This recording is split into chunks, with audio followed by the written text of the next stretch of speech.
Today we're in Montreal and we're with Matteo of Valmora. Hello.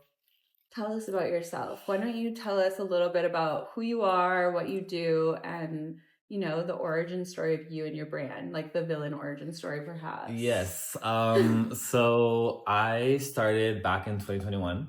I was working for this job that was selling a lot of plastic stuff, and it was a very depressing job. You were like, Oh, yeah. polyester again. Yeah, like 50 different color hair tags. Okay, let's Yay. go. So I was depressed and I saw a mountain. I was like, wow, a collection on a mountain would be beautiful. So I made a collection in a month, shot on the mountain, and released it just as art to show people that I do more than dress pretty. Yeah, even though you do dress pretty. Thank you.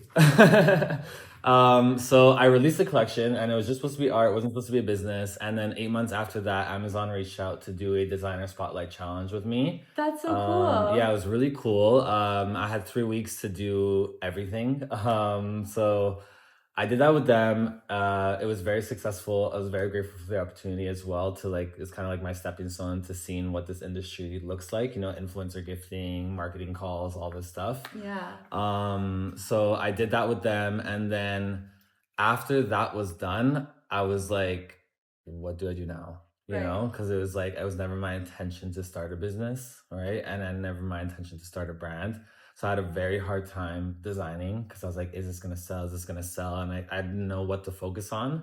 So I had taken 1.5 years off to think basically and be like, do I want to do this? Like I wanted to make the decision for myself. And then March of 2024, I decided, no, I want to do this. So I started with pleated skirts right here. Yeah. And I released my first campaign of December in 2024. And the ball just was rolling from there, started designing more. I won a Breakout Talent Award and got to show at FAT in Toronto, my first fashion show. So that was really sweet. And yeah, we're here now and that's what I do. Okay, I love it. So tell me more about, are you a self-taught sewer? Because you sew most of your collection, most of your samples. I know you have some people that work for you sewing. Yeah. I only got to school for a year and then I'm pretty much self-taught from there. Where did you go? At LaSalle College. Yeah, 1 year only. Pleats are not easy. Tell me more about how you were like, let me make one of the harder things to make. Yeah, one of the hardest things and one of the hardest things to sell too. Like, truly. So like from that 1.5 years off, I wanted to show, first of all, that my skill had improved. So in that 1.5 years off, I wasn't not sewing. I was still sewing stuff and, practicing on things. And I've always had this dream of a pleated skirt. It's just like in my mind. So I had first tried to do a pleated skirt and it wasn't fitting the body at all. I had done it in like this cotton twill, heavy canvas, super thick material. And I had saw online on Instagram one of my previous teachers at school because I had started her own business to teach people how to sew. Okay, so I had requested a private booking with her to bring the pleated skirt and be like, how do I do this, right? And over the time, we've kind of developed a relationship with each other, and she's become my mentor in this journey of mine. So yeah, it took me about 5 months to learn how to make a pleated skirt and to perfect it because there's pockets in it as well. It can become a pair of shorts as well. So it took a while to get there, but honestly, I just feel like it's in my blood to sew. I don't know. It's just like since the first time I hit the machine, like my nunno came into my vision and was like, you got this. Your nunno entered your body. You were like, yeah, literally. Like my mom thinks like I'm a reincarnated version of him because he passed away before I met him. But he was sewing since he was 6 and he was an amazing tailor. So I've heard and so I've seen on pictures. But I really feel like it's just in my blood to do it. So yeah, self-taught. I have 2 mentors that work with me who help me, guide me, show me how the ropes of construction work, which God bless them. Shirley, Phil, I love you. Thank you, Shirley and Phil. Yes, we love you. But yeah, that's a little bit how I started my pleated skirt. And I'm very invested in the process of making garments. So I'm not someone that ever wants to just draw something and have it sent somewhere, I want to know, you know, and like eventually as I grow, obviously I can't do that anymore. I need to send it over to somewhere, but I always want to be the person that makes the ready to sell piece. You know, Yeah. I love the process of doing the first pattern, sewing, you know, correcting patterns, sewing, correcting, and then by the third, fourth time, it's usually perfect for that. I think you really see that in your collection and in your pieces. Like, not only are you an artist, you're an artisan. I think you can see that there is a high level of craftsmanship and creativity that goes into all of your garments. Yeah. It's something that really drew me to you as a designer. I want to touch more on your influences, because your first collection, when I saw your first collection, I really felt that it felt deeply Japanese inspired, like heavily inspired by Izumi Miyake. I felt it was very Yoji. Even in your current collection, I feel like it is very Yoji inspired, very Japanese. There's obviously been for me also a very clear growth from your first collection to this collection. Yeah. There has been a lot of growth, Yeah. and it has been really fun and cool to watch because your first collection was, I would say, a lot more minimalist than your current collection. Yeah. And while I still find your current collection very minimalist, it has elevated, and I say elevated in that tone because I don't want to infer that your first collection wasn't elevated, because it was, and it felt expensive and beautiful and well done. But there's something that has like leveled up with your new collection, and I'm obsessed with it, first off. Oh, thank you. And tell me more about what has inspired you and what has triggered that growth or that change. So I would say, like, from when I first did my collection as art that I was talking about with Amazon, there's a lot of color there. And when I took that 1.5 years off and decided to get back into it, my focus was to make a wardrobe that would be in someone's wardrobe forever. Wardrobe. I wanted to focus on creating pieces that would stay in your wardrobe forever. So that's why it was kind of very like muted in color and tones and materials as well. Like I use a lot of Italian wool, Italian linens, Italian cottons. So it's all pieces that are going to be in your wardrobe and will look good forever. So my opportunity to do this show was fun for me because I got to push my creativity in the sense of using color, because the color is still in me, you know. It's just I was very focused on making that staple wardrobe at Valmora, right? So my influences, everything that I make is things that I want to make for myself.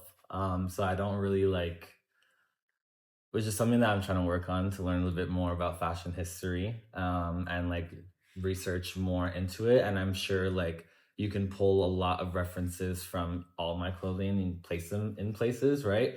But really like the base of everything that I make is just clothing that I want, you know? And obviously there's like goals in mind. So like for me, I'm non-binary, right? But like I've always shopped in the men's section growing up. And then slowly I started shopping more in the women's section, you know, and kind of playing with that. But when I go into the women's section or when I go into genderless stores, nothing fits my body because I have longer limbs, I have a crotch, you know, so there's stuff that I have that I'm born with, right? But when you go into these stores and like nothing fits you, it kind of sucks, you know? So Totally. A lot of this brand is merging feminine construction into menswear without it being too feminine, if that makes sense, you know? So it's like, you'll notice like even with my pleated skirts, the hem of the pleated skirt is like the hem of a Dickies pants. I put pockets in it. I put belt loops for a belt. And these are like things that like are associated with menswear. And at the end of the day, none of this shit matters. If you like it,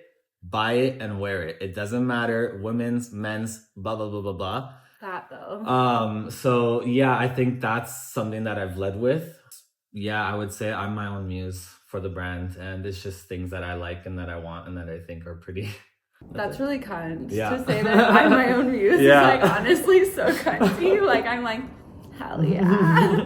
I'm like, ooh, I'm totally stealing that. And you're like, I'm my muse. Yeah, no, but like a lot of people ask me that and like put references onto like whatever I'm doing, and I think like I'm not someone who's like that. Like I feel like there's different kinds of artists, and there's artists like I saw this movie in 1996 and there was a blue bottle that fell and it reminded me of this blue, and you know, it's a whole story. And for me, I'm just like, just do it kind of thing, and I'm just doing it, and then like the references or like the story comes after in it, and I think both are very valid and very beautiful. But yeah, I don't like put too much energy into the story, if that makes sense. There's a story in my branding, right? But in terms of like the pieces itself, it's just, I think it's pretty.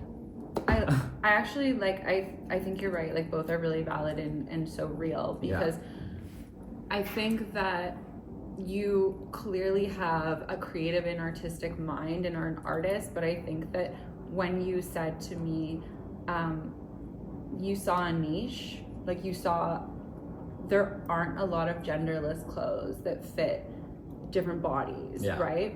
You saw a niche and you decide to fill it, and that's very businessman of you, or like business person of you. Like that's super focused in on like seeing something that's not in the market and creating it. Yeah, exactly. And I think that's just as important and just as real for an artist and a creative. Yeah.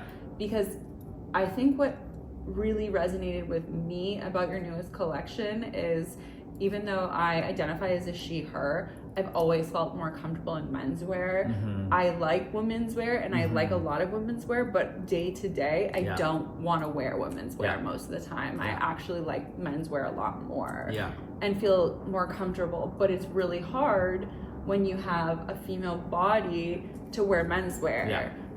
They're not, it's not built for my body a lot of times. So it's like you have to find women's wear that's making men's wear. Exactly. It's really hard. Yeah, so that's kind of where I fit into. Like that sentiment that you feel is something that a lot of people feel, and it's so many different kinds of feel, you know, like my brand is also like, you know, kind of a love letter to trans women as well, because a lot of these pieces are more on the feminine side, and I'm sure a lot of trans women would love to wear my pieces and it would actually fit, you know, some of their bodies, depending on who. Everyone's different, obviously, but even you, like a lot of women like to wear menswear. My sister as well, she likes to wear menswear. So I feel like I'm fitting into these, like a lot of men who want to wear women's clothing, you know, like it's all kind of like interconnected in some way, and that's where I'm like fitting in this pocket of fashion. Yeah, because I feel like there are a lot of genderless brands, and clothes are inherently genderless, but they're not necessarily made genderless in their construction. There's a lot of genderless brands, but they almost remove gender from the pieces entirely. And sometimes I want to feel and look masculine, and sometimes I want to feel and look girly, and sometimes I want both in the same outfit, and it's so hard to find those pieces. And I think that that's really what resonated with me about your collection this season, was like, I could see myself buying it and wearing it, and I could also see myself buying it for my husband and like him wearing it, and it really felt truly genderless to me, and it plays with that in such a fun way that feels so real and so wearable. And that I love. Like the balloon shorts, for example.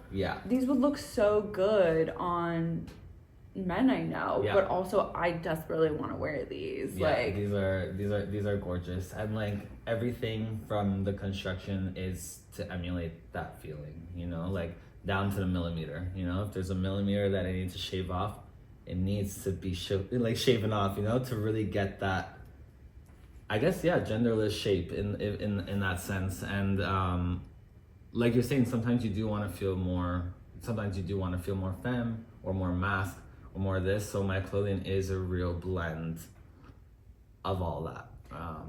And even the styling, I think you can really make it feel really femme one day and really mask the next day. Even though I think that maybe a polka dot dress shirt you might see and not think that that's inherently mask.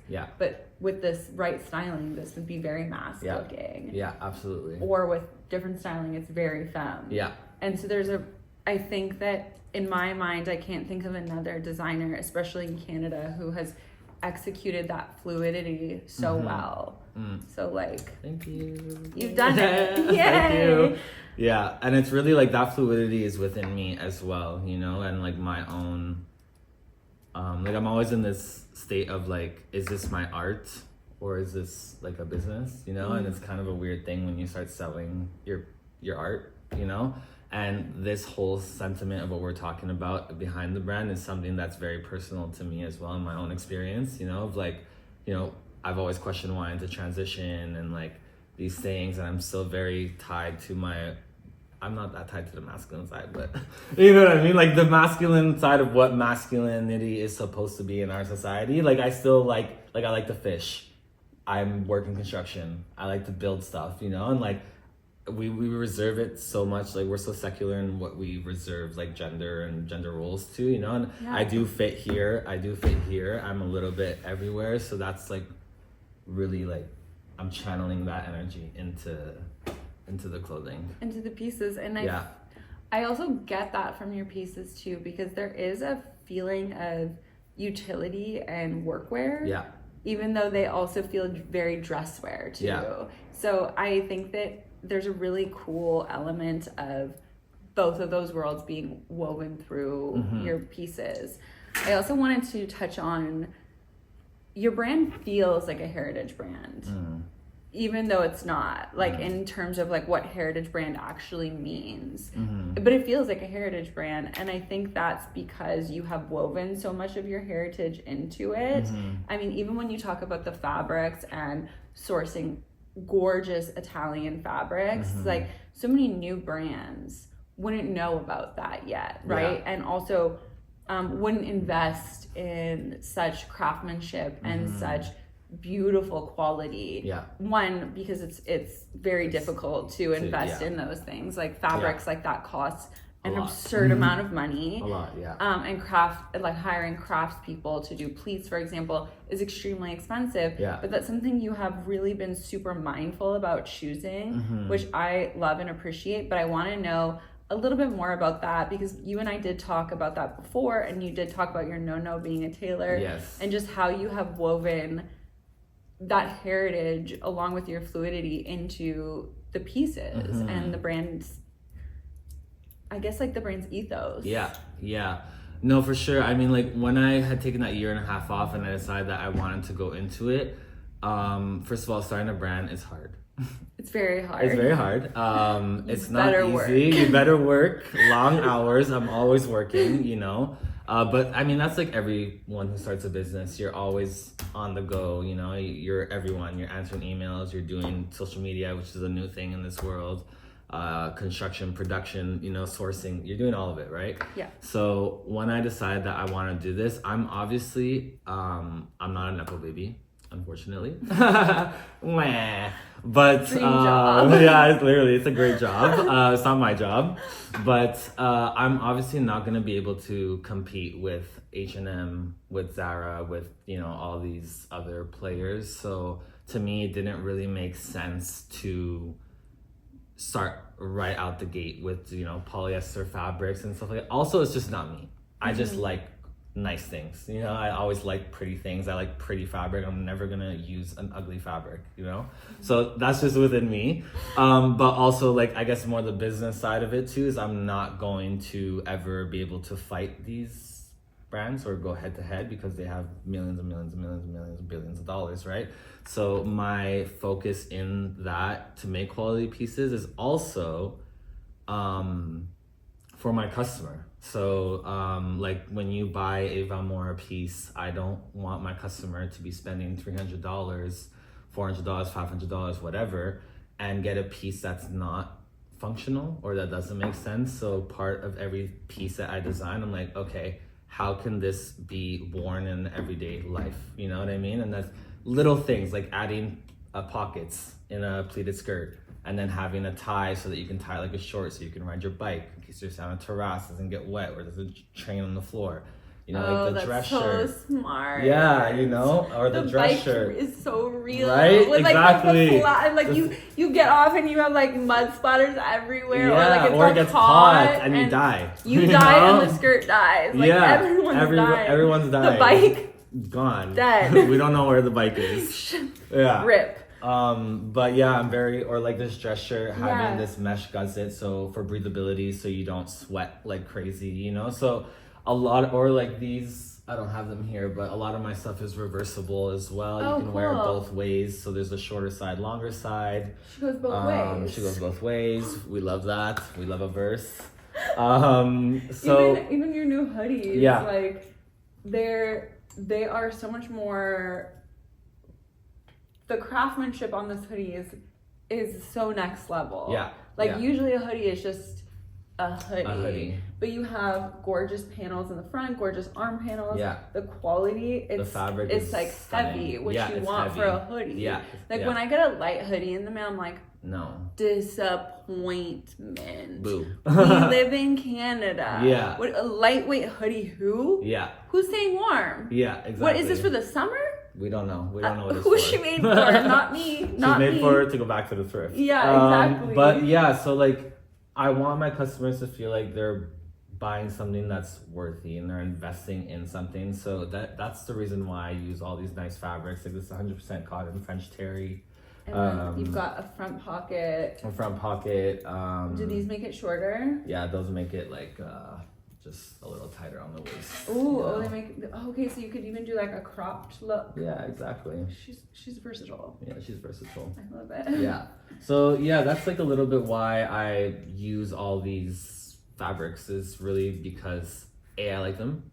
B, money is hard right now and people can't afford things. So I'm like, if you're gonna buy from me, I'm gonna make it worth your time as well. And yeah, that's basically also for my own reputation. Like I don't want to be selling something with busted seams, you know, like it's just that's embarrassing. Yeah, embarrass. We don't like busted seams. No, that's cringe. Yeah, there's a lot of that, you know, around. So, you know, and then also my thirst for knowledge and my thirst to be like a master, you know, like I have 2 mentors. I bring a pattern, they're like, this is why it's not working. I want to be like that one day, you know. So what do you think the future of the garment industry and the fashion industry is in Canada as things are changing, especially in Montreal? Things are changing rapidly. Like we're sitting in the garment district right now in an old garment factory. Yeah. And this used to be where all of the clothes were manufactured in Canada, was in this district. Most things are not manufactured in Toronto now either. So yeah, what I will say is I think we are, regardless of like, you know, the economic state and people's like budgets and, you know, these buildings being sold off to make condos and kicking everyone out. We don't boo.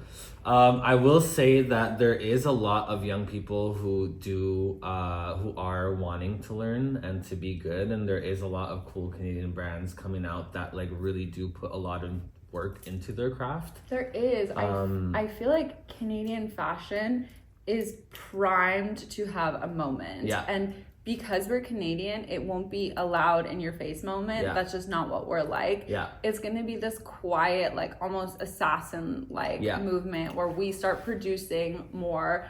Our young designers start pushing more, start showing more. Like I'm seeing a lot of really great design coming out of Toronto, coming out of Montreal especially. Yeah. There are so many cool new emerging designers that are like exploding onto the scenes, and there's people like you who are really working to keep the industry here alive by hiring masters and by becoming a master yourself. Yeah. Do you have any advice you would give to someone who wants to be the next emerging designer, who wants to start a brand in Montreal or in Canada? I would say make sure you are passionate about sewing, because you're going to be sewing a lot. And like Rick Owen says, make clothes. That's the best way to learn. And don't listen to the noise, because there's a lot of people that once you start trying something that will try to put you down, whether it's your peers in the same industry or not in the same industry, whether it's family, whether it's friends, you know, just stick to your gut and follow like what you believe in, you know, and it'll happen, you know, whether it's takes 5 months, 5 years, 10 years, go. Just do it. Yeah. I always tell people that when they're like, how do you start? Like, I'm afraid people are going to think I'm cringe. I'm like, someone already thinks you're cringe. Yeah. Like, trust me, even if you're like the weirdest, coolest, most esoteric person I've ever met, there's someone who's like not like that at all who thinks you are so cringe. Yeah. Like, people think you're cringe no matter what. Yeah. You might as well like at least try to make money off of it, try to enjoy it, just like, do something, you know. Try to do something. Yeah, like why are you gonna spend your whole life like thinking, oh, what if I did that? Like, just do it. Now is the time. Just do it. You're never gonna wake up when you're 70 and be like, I wish I didn't try to live my dream life. Yeah, no, for real. And I think, you know, for Canadian designers, we just need to stick together and to help each other, actually, instead of seeing each other as competition. We really need to have each other's backs in this. You know, and there has been a lot of beautiful community that I've been building since I started this first year, which I'm very thankful for. And just, you know, just don't sit in the noise and just do you. I love that. Where can people find you? Where can people buy you, more importantly?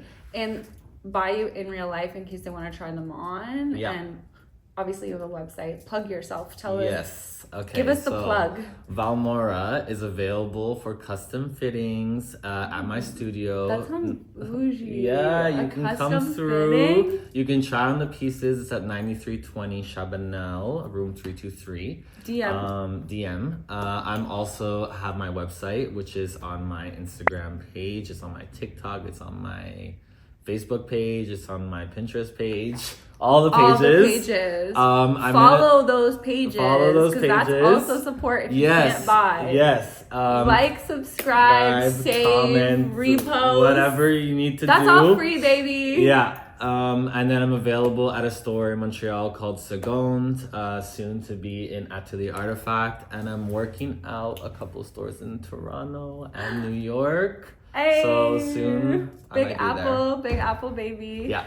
Thank you so much for sitting down with us. This was so fun. Thank you. Bye. Bye.